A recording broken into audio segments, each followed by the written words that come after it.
بسم اللہ الرحمن الرحیم۔ السلام علیکم عزیز طلبہ و طالبات۔ آج ہم 7ویں جماعت کی سبق نمبر 3 کی پڑھائی کریں گے۔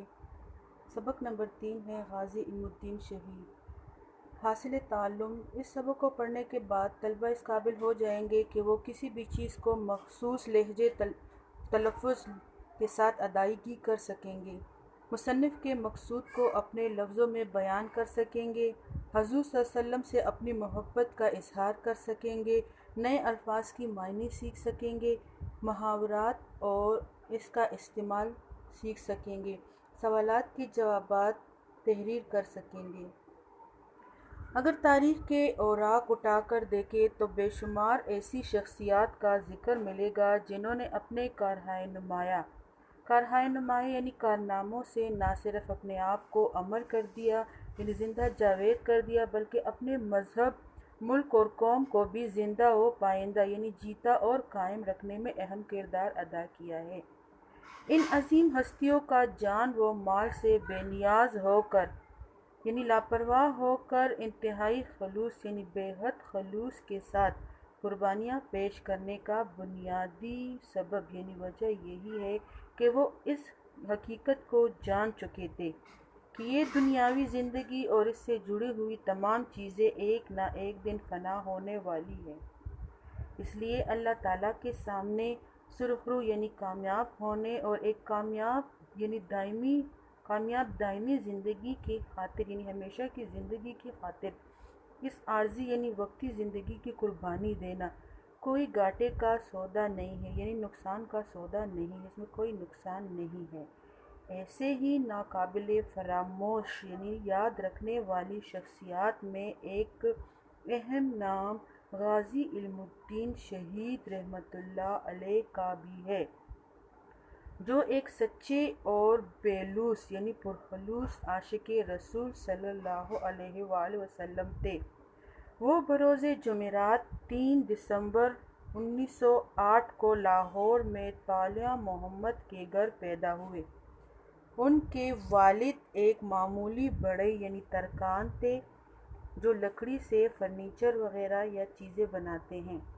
غازی علم الدین شہید کا رجحان یعنی شوق یا جھکاؤ بچپن ہی سے مذہب کی طرف تھا، اس لیے دیگر بچوں کی نسبت ان کے عادات و اطوار یعنی طور طریقوں میں شروع ہی سے ایک پروقار سنجیدگی تھی۔ قیام پاکستان سے قبل یعنی قیام پاکستان سے پہلے جب برصغیر پاک و ہند کے مسلمان غلامی کی زندگی بسر کر رہے تھے اور انگریزوں سے آزادی حاصل کرنے کی خاطر ہاتھ پیر مار رہے تھے یعنی کوشش کر رہے تھے، لاہور میں راجپال نامی ایک کتب فروش نے انگریزوں کی ہمدردی اور حمایت یعنی مدد سے رسول اکرم صلی اللہ علیہ وآلہ وسلم کی ذات اقدس کے بارے میں ایک دل آزار کتاب شائع کی یعنی اذیت ناک کتاب چھاپی، جو ایک ہندو پروفیسر چپاؤتی نے لکھی تھی، لیکن اس ملعون یعنی لعنتی کو بچانے کے لیے اس کتاب پر مصنف کا نام تحریر نہیں کیا گیا تھا۔ شان رسول صلی اللہ علیہ وآلہ وسلم میں گستاخی کی اس مذموم یعنی بری حرکت کے خلاف اس وقت کی عدالت سے رجوع کیا گیا یعنی بازگشت کی گئی، مگر توہین رسالت یعنی رسالت کی بے توقیری کا قانون نہ ہونے کی وجہ سے عدالت نے راجپال ملعون کو کوئی سزا نہیں دی اور بری کر دیا یعنی اس کو بغیر کسی وجہ کے بری یعنی رہا کر دیا۔ اس فیصلے سے مسلمانوں میں غیظ و غضب یعنی سخت غصے کی لہر دوڑ گئی اور وہ راجپال کو خود سزا دینے کے لیے کمر بستہ ہو گئے یعنی اس پر آمادہ ہو گئے۔ لہٰذا 27 ستمبر 1927 کو لاہور کے ایک غیور یعنی غیرت مند سرفروش سر قربان کرنے والا خدا بخش نے راجپال پر قاتلانہ حملہ کیا، مگر وہ اس حملے میں سے بچ گیا اور خدا بخش کو 7 سال قید کی سزا ہو گئی، مگر یہ سلسلہ کب تمنے یعنی رکنے والا تھا۔ ابھی راجپال پہلے حملے کے خوف سے باہر نہیں نکلا تھا کہ کوہاٹ سے رسالت مآب صلی اللہ علیہ وآلہ وسلم کا ایک اور پروانہ یعنی جانثار عبدالعزیز آیا، اور اس نے بھی راجپال ملعون کو ختم کرنے کی کوشش کی۔ وہ اپنی اس کوشش میں کامیاب تو ہوا، مگر بعد میں پتہ چلا کہ اس نے جس شخص کا سر تن یعنی جسم سے جدا کر دیا تھا وہ دراصل راجپال ملعون کا کوئی دوست تھا۔ ان واقعات نے راجپال کو حواس باختہ یعنی حیران و پریشان کر دیا تھا، اس لیے وہ اپنی زندگی کی سلامتی کی خاطر انگریزوں کے سامنے گھٹنے ٹیک کر یعنی گڑ گڑا کر مدد مانگتا رہتا۔ تاہم وہ ایک ایسے منجدار یعنی طوفان میں پھنس چکا تھا جہاں پر ڈوبنا ہی اس کا مقدر تھا۔ ان دو حملوں میں بچ نکلنے کے بعد وہ بہت محتاط یعنی خبردار ہو گیا تھا، لیکن آئی قضا کو کوئی ٹال نہیں سکتا، کیونکہ خدا ہر فرعون کے لیے ایک موسیٰ بھیجتا ہے۔ ایک دن جب فرزندان توحید یعنی اسلام کے رکھوالے، اسلام کے بیٹے اپنے محبوب کے مجرم کے خلاف سراپائے احتجاج یعنی بھرپور مخالفت پر تھے، تو ایک نوخیز نوجوان نے یہ مصمم یعنی مضبوط یعنی پکا ارادہ کیا کہ وہ کسی بھی قیمت پر اس گستاخ رسول یعنی رسول صلی اللہ علیہ وسلم کی نافرمان کو کیفر کردار تک یعنی اس کے انجام تک پہنچا کر رہے گا، اور پھر آخر کار اس ملعون کو ختم کرنے کی سعادت شمع رسالت کے پروانے غازی علم الدین شہید کے حصے میں آئی۔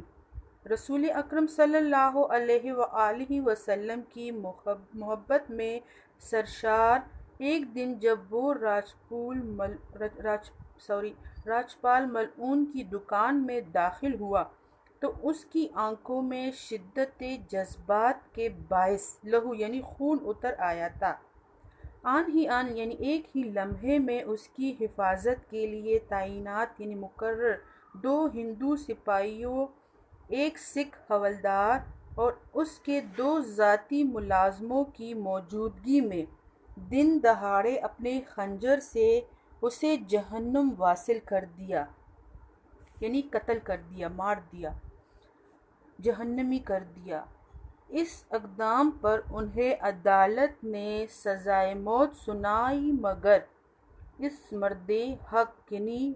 نیک شخص کے ماتھے پر ایک شکن یعنی نا امیدی تک نہ آئی، بلکہ وہ انتہائی پرسکون انداز میں تمام حالات کا مردانہ وار مقابلہ کرتا رہا۔ مردانہ وار مقابلہ کرنا یعنی بہادری سے مقابلہ کرتا رہا۔ اس کے مقدمے کی پیروی قائد اعظم نے خود کی، مگر سزائے موت بحال رہی،